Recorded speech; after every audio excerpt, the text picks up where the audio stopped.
height in San Francisco in 1965. He just started teaching Kung Fu. When a traditional practitioner of the art heard Bruce Lee was teaching Westerners, he challenged him to a fight. A pregnant Linda Lee was there to witness it. It lasted about 3 minutes. Bruce got the fellow down to the ground and said, "Do you give up? Do you give up?" And he said, "I give up." So they went back to San Francisco. However, it upset Bruce mightily that he had not dispatched that man in under 3 minutes. And that's when he began to question his physical fitness and his way of martial arts.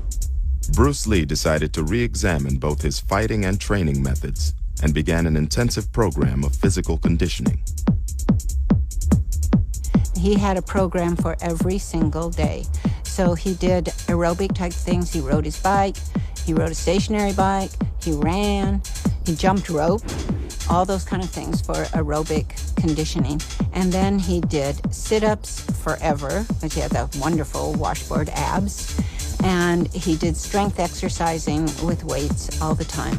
And he was very specific. He read books on kinesiology, so he would know how to develop his body. As well as studying the science of human movement, Bruce Lee also designed his own weight training equipment, built by a close friend. George Lee made a couple things for him that were specifically to develop grip strength and the size of Bruce's forearm. Bruce thought that led to an increase in punching power. But one was a grip that you clench your fist open and shut to work your forearm muscles. It's actually a lot like the stuff you see in sporting goods stores now. Bruce Lee's training regimen helped him reach high levels of stamina, speed, and agility. It allowed him to perform feats of superhuman strength, such as a two-fingered push-up, seen here in rare archive footage from a karate tournament in 1967. He also perfected a super-fast and powerful blow, known as the one-inch punch. This guy was probably the fastest person I've ever seen. And he had that strength. I mean, the one-inch punch, for instance, he would knock you clear across the room. Lee's speed was legendary. Even when slowed down to a quarter speed, his strike is still hard to capture on camera. He could stand 5 feet away from you, leap in there and tap you on your face and be back here standing before you could move, before you could intercept it. And then every time they'd say, "Well, wait a minute, I wasn't ready, do it again." And he'd do it about 2 more times, and they'd say, "Oh, hell, you know, I can't put up with that, you know." I think a lot of the speed and timing that Bruce Lee had was from the conditioning and strength and the way his body worked. He was very, very concerned with his fast twitch muscle. That one-inch punch that he developed, one of the fastest strikes and still used today, and that transfers over, obviously, into the boxing side.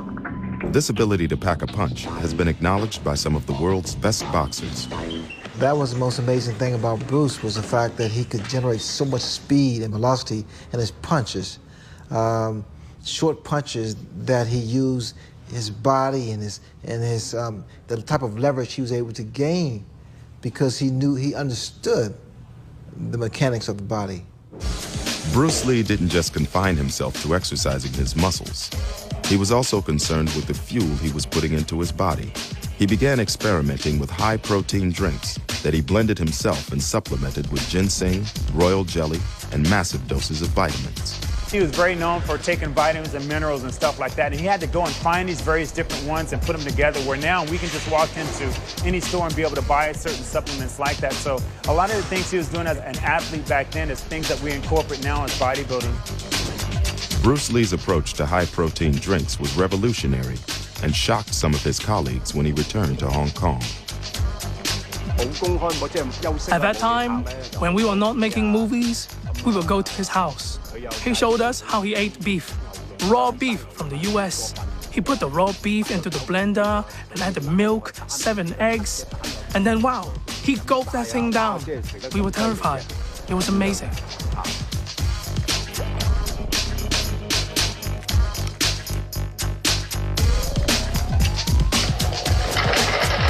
And it wasn't just his high-protein shakes that shocked his friends.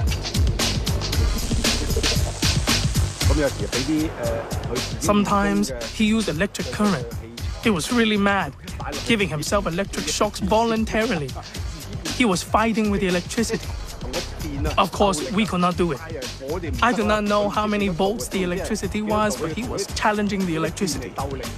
You know, it's really funny that nowadays, if you go to any professional sports orthopedist place or physical therapist, you go in there and you see them using the electronic stimulation machines to rebuild muscles to help damaged areas.